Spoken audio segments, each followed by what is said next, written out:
In ancient Greece, a voting system was followed where white beans were used to indicate a positive vote and black beans indicated a negative vote. If someone accidentally spilled the beans before the voting was over, the outcome would get revealed prematurely. And many believe that this is the origin of the phrase spill the beans.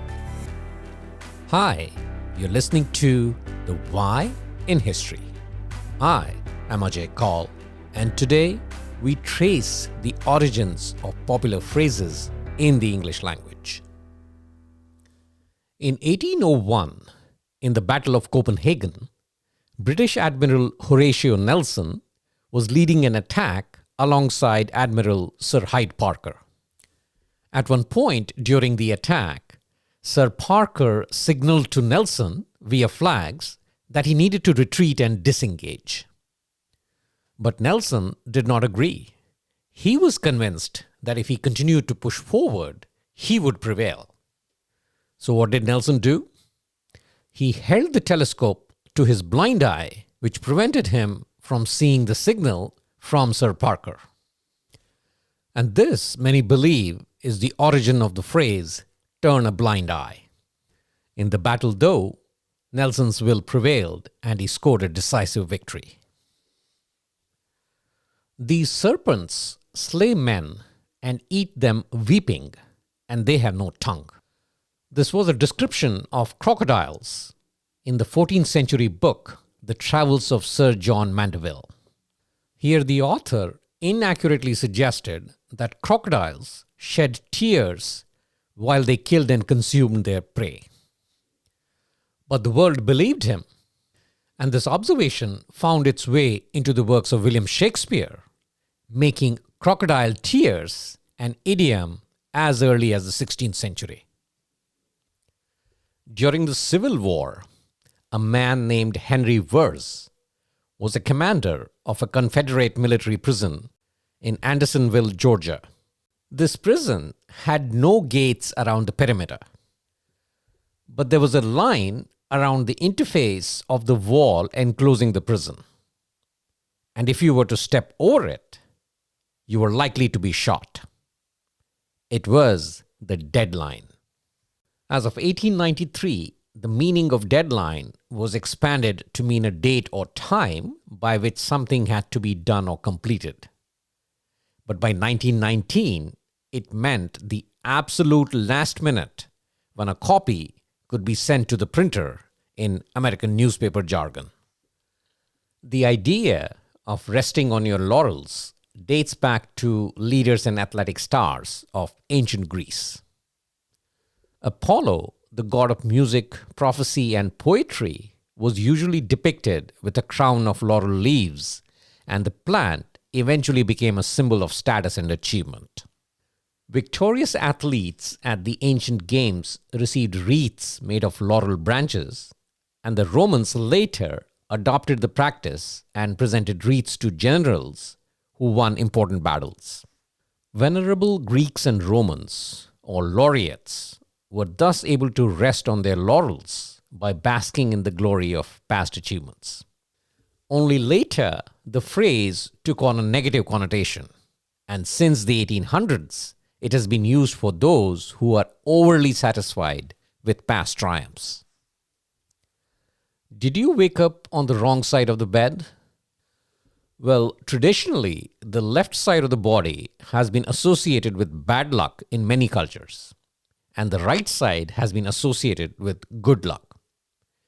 As a result, waking up on the wrong side of the bed implied that you started the day on the unlucky side, and this affected your mood. In fact, to avoid waking up on the wrong side of the bed, people would push the bed against the wall and sleep on the right side, so they had no other choice but to wake up on the right side. In the past, being buried alive was quite a common occurrence.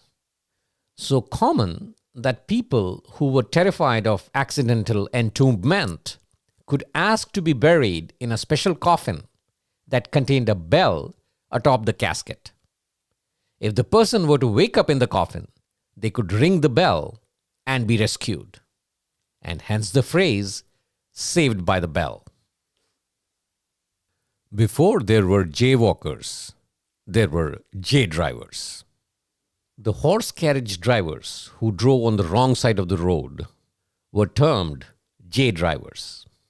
But once cars started infiltrating American cities, the term jaywalker entered the lexicon.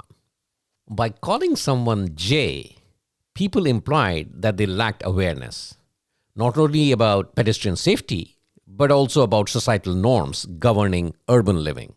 In 1911, a Kansas City Star article referred to New Yorkers as jaywalkers since they broke the societal norms of Kansas City. The jay in jaywalker likely evolved from the blue jay bird, which is known for its loudness and conspicuous behavior. In the early 20th century, a jay in a new city didn't understand the rules and ended up embarrassing themselves. But the term became really popular or infamous in the 1920s as part of a propaganda campaign by the automobile industry. Due to a lot of funding and outreach efforts by Big Auto in Detroit, newspaper coverage suddenly changed from blaming drivers for rash driving to blaming pedestrians for jaywalking. The aim of the Big Auto was to ensure the road accidents were the result of irresponsible jaywalkers rather than the drivers. In 1704, English playwright John Dennis invented a new and effective method for creating a thunder sound effect. He used metal sheets for his play APS in Virginia to create the thunder sound effect. But his play failed and was discontinued. But he discovered later that the theater was still using his machine to create the thunder sound for the production of the Shakespearean play Macbeth. At this realization, Dennis reportedly explained, "Damn them, they will not let my play run, but they steal my thunder."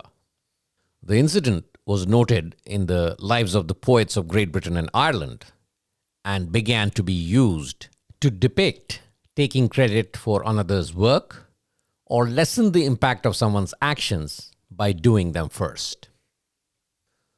Though some historians suggest that it goes even back further, the tradition of having a best man can be traced back to German tribes in the 16th century.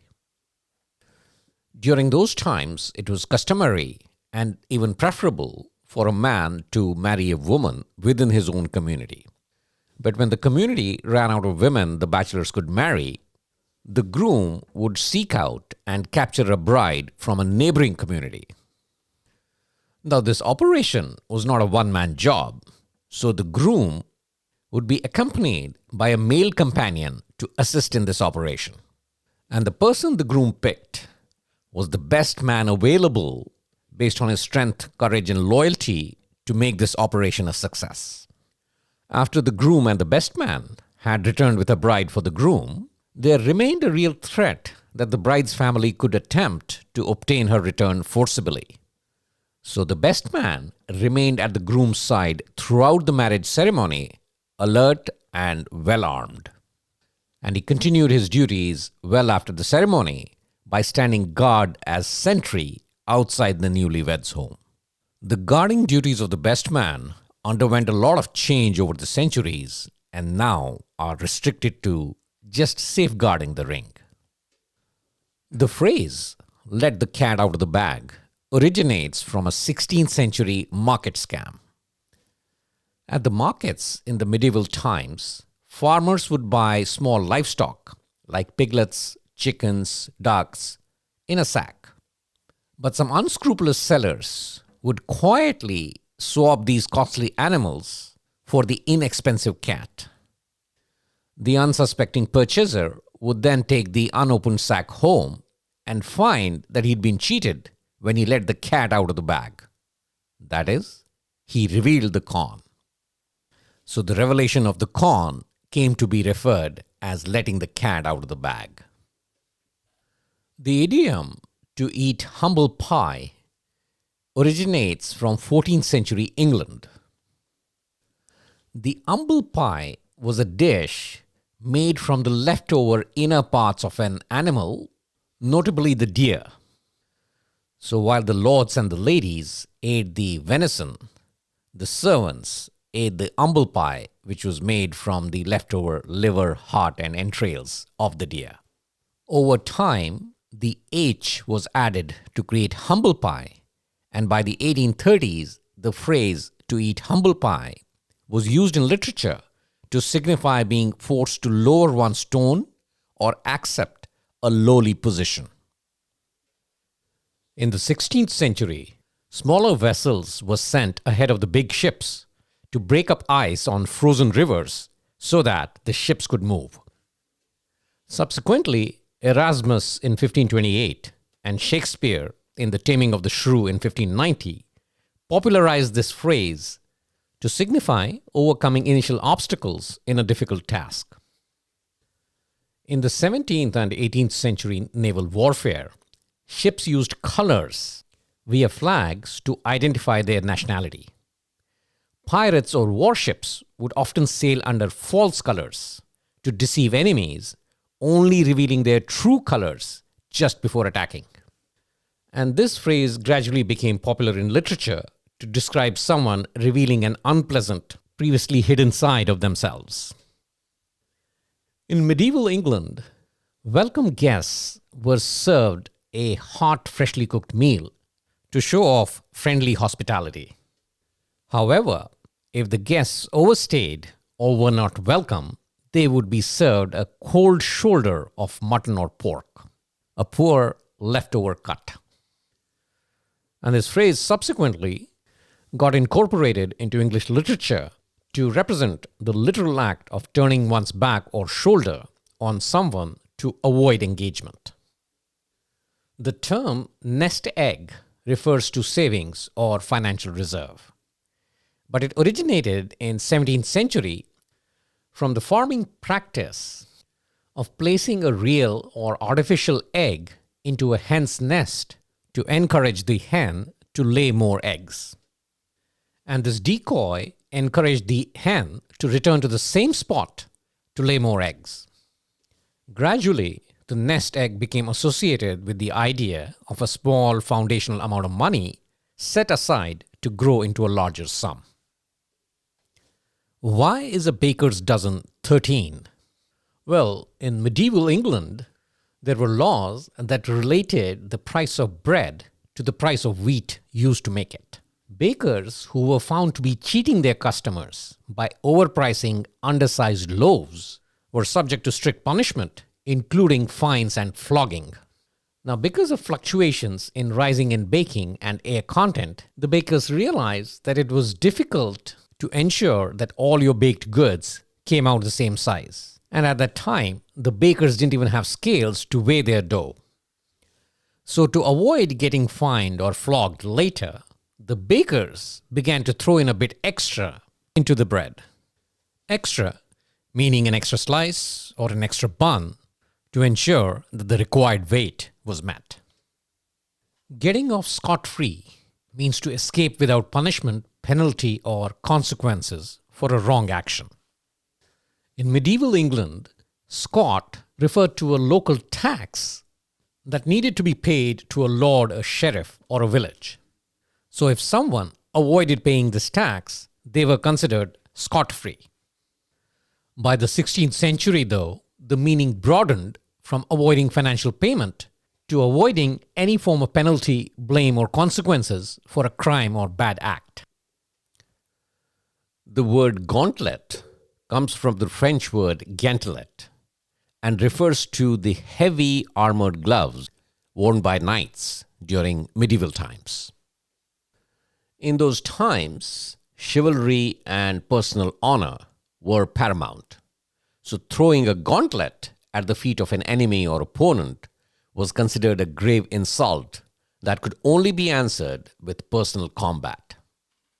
The person at whom the gauntlet had been thrown was expected to take up the gauntlet to acknowledge and accept the challenge. Over time, as heavy steel armor became less common, gauntlets referred to any heavy glove with an extended cuff to protect the wrists. And the practice of using gloves to initiate duels continued till the late 18th century, when the practice was outlawed in both Europe and the United States. Once dueling was outlawed, the phrase became a metaphor for issuing any type of challenge, debate, or competition. The phrase, the whole 9 yards, has had several theories around its origin. One of the most accepted theories, though, is that it is derived from American airmen in the Pacific during World War II. At that time, the ammunition belts loaded into the wings of the fighter aircraft were 9 yards in length. Oftentimes, a returning pilot would convey to his fellow pilots and ground crew the intensity of the battle by merely saying, "I gave them the whole 9 yards." An axe to grind refers to having a selfish motive, a hidden agenda, or a grievance to address. The phrase originated in the early 19th century United States and is often attributed to a story by Charles Minor, published in 1810, titled Who'll Turn Grindstone.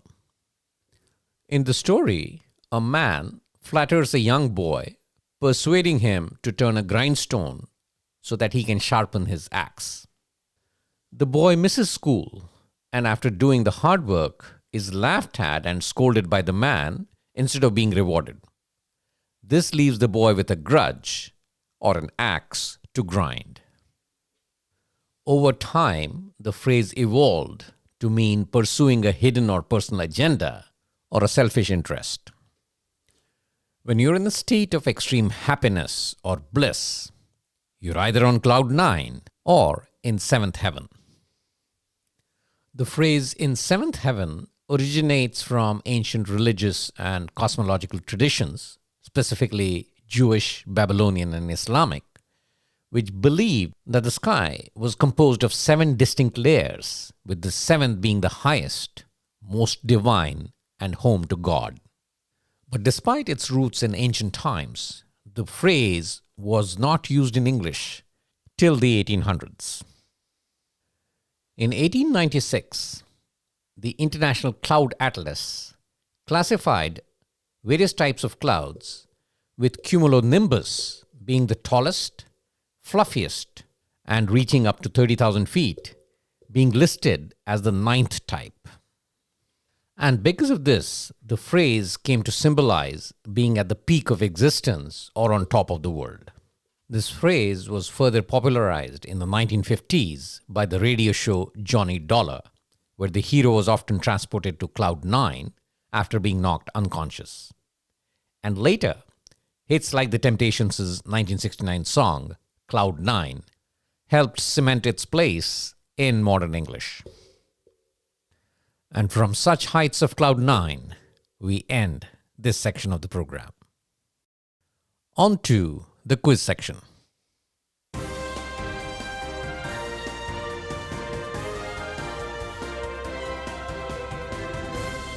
Question from the previous episode. Which political leader within the Arab world offered to assassinate Ayatollah Khomeini while he was in exile? According to various intelligence veterans and biographers of the period, Saddam Hussein was very suspicious of Khomeini's influence among Iraq's Shia population and was willing to solve Reza Shah Pahlavi's Khomeini problem permanently. The offer to assassinate was made discreetly, possibly even during a back-channel encounter at the United Nations. But the Shah turned it down, saying, "We are not in the business of killing clerics." So the answer is C, Iraq's Saddam Hussein. Question for the current episode. Which of the following is the most popular Shakespearean phrase? Is it A, to be or not to be? That is the question from Hamlet. B, a rose by any other name from Romeo and Juliet. C, all the world's a stage from As You Like It? Or D, Friends, Romans, countrymen, lend me your ears from Julius Caesar? Once again, which of the following is the most popular Shakespearean phrase? Is it A, to be or not to be? That is the question from Hamlet. B, a rose by any other name from Romeo and Juliet. C, all the world's a stage from As You Like It? Or D, Friends, Romans, countrymen, lend me your ears from Julius Caesar? The answer will be provided in the next episode. That's all we have in today's episode. Hope you enjoyed the episode, and we'll meet in 2 weeks with another exciting and interesting episode on world history. Till then, stay safe and keep exploring the why in history.